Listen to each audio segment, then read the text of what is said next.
Aunt May died in 1960, and that pretty much put a stop to the visits. Uncle Otto started to get sick, and a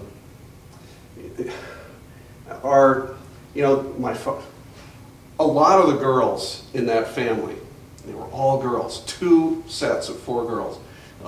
Charles White Sigsbee's 4 girls, and then my grandfather's 4 girls. A lot of them rebelled with elopements, marrying inappropriate guys, stuff like that. And you know, only one actually that I can think of really married the right guy, the perfect stockbroker, and that did not end well. And I won't bother going into that. But my mother married working class Italian peasant who happened to be a child prodigy on the viola. Had been first desk at the Eastman School of Music Symphony Orchestra, then was first desk, I think, in the Rochester Philharmonic, and wound up, you know, at the age of like 21, coming here with to Woodstock with a string quartet of his buddies, all from the Italian neighborhood back in Rochester. Your father was Frank Mele? Yes. Oh. Yeah. To play music, and the rest, as they say, is history. Eventually, yeah, you know, so okay, he and my mother decided, they made a choice to live a bohemian lifestyle. I've called it artistic poverty all my life, because that's what it was. You know, it was their choice. You know, my mother would occasionally come down to Kingston, work for the Freeman, because my grandfather, her father, had been one of the founders of the Associated Press. And so, you know, not only did she have instant cachet everywhere as Sigsbee's daughter, she was also Small's daughter, and so she could walk into any newspaper in the country and get work when she needed to or wanted to. She had been the first female reporter into the ruins of Berlin after the war, for instance, just that kind of stuff. She was writing for Stars and Stripes at the time.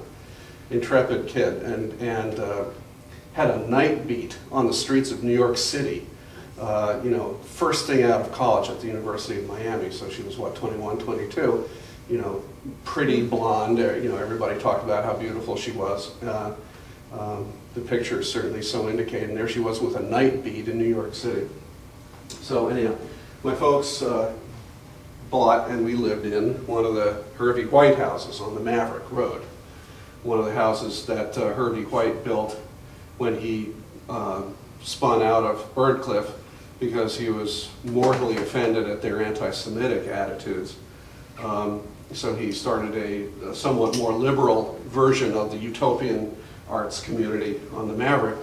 One of my jobs, I love this little bit of a story, so you just have to indulge me. One of my jobs as a little kid was to trudge across the driveway with a bucket and start pumping from this great old cast iron pump. And the well was so deep that it would take me like 5 minutes to get water up to the top, and my pail would be hooked over the little cast-in hook at the end of the thing.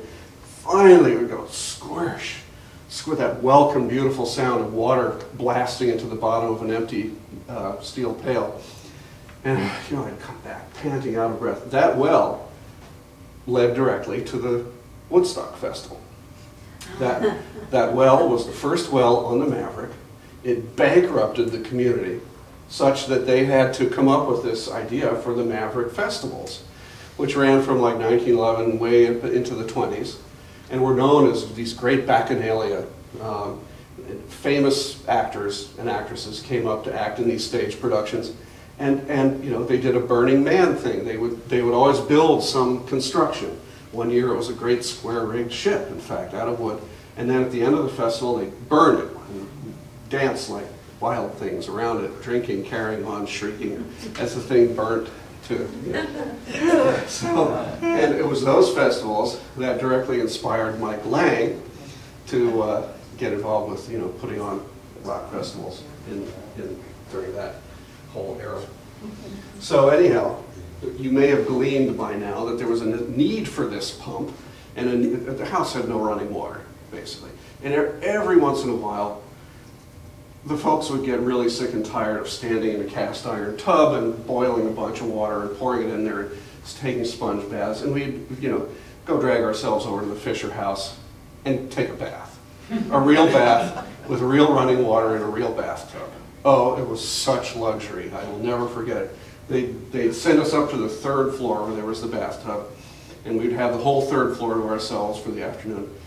But because my mother had made this bad marriage, Aunt May and Winky and my mother had been at odds since my mother was born. My mother was the product, of a reconciliation, and was much younger than the others, and was not welcome amongst the girls, the other 3 girls, and cousin Winky. So they had tormented her, and so there was already tension between my mother and Winky, and then you bring my father into the mix, and so on and so forth. It was just not good. I'm not sure to this day how welcome we were, but periodically I would be allowed to go over and watch Uncle Otto paint these things. And I would have to be very quiet, and I would have to stand behind him. And as he'd be sitting there in a great armchair with his white, I still have the armchair, still have his easel, still have the white marble table that he would use as his palette, you know, to squeeze some stuff out, relight a cigar, mix something, you know, the chair, the palette table, the easel, all are covered with little smears and smudges of all these colors. And just like you can see every single one of these colors, all of them in those little smears and smudges. He must have gotten tired of looking for a piece of paper or whatever he would use to just test it out, and just sort of went, yeah. And I would watch him paint these things, and I would watch these scenes unfold. And they were inspirational. When I wound up in the Navy to basically avoid the jungles of Vietnam, I remember I saw all those waves. I saw all the birds. I didn't see those ships, but I saw plenty of others. The drama of it was just breathtaking, and I always equated those few times in Uncle Otto's studio with my times at sea, and that led directly to me becoming a boat builder and a naval architect. And so, you know, he inspired me in a direct line to take a career path that was very important to me. Just to consult my notes. Okay, after David died, I think the Bushnellsville house became a little thick for them. There was too much grief, too much sadness, and there were some creepy neighbors up there too. My mother told a story of how one summer she was up there and had befriended this calf who lived with a neighboring farmer. And she loved the calf. She fell in love with this calf and came and fed it from bottles and nurtured it and patted it and loved it. It was her own like personal pet. One day towards the end of the summer, the farmer says, "Come on, down here, little Jean. I have something to show you." And so he walks over to a pail, points to the pail. There's the calf's head in the pail. So nobody wanted to go to Bushnellsville anymore. They bailed. And they came here. The house, I double-checked before we came off here. It's at the corner of Elmendorf and Tenbroek, over there in Midtown. And it's getting kind of run down, actually. But the way you can tell that it's the right house is you come on Elmendorf, you hang right on Tenbroek, look up. On the 3rd floor, you'll see a big north light window. Probably the only one in Kingston. It's an architectural feature that the artists demanded. They're all over Woodstock. They're all over certain districts of Paris and probably other cities. But to the best of my knowledge, it's the only north light window in Kingston, and there it is up there. And that's Uncle Otto's window, and he did a lot of painting. One of his methods was to, he painted a lot of people in great detail. So let's say we have this guy counting out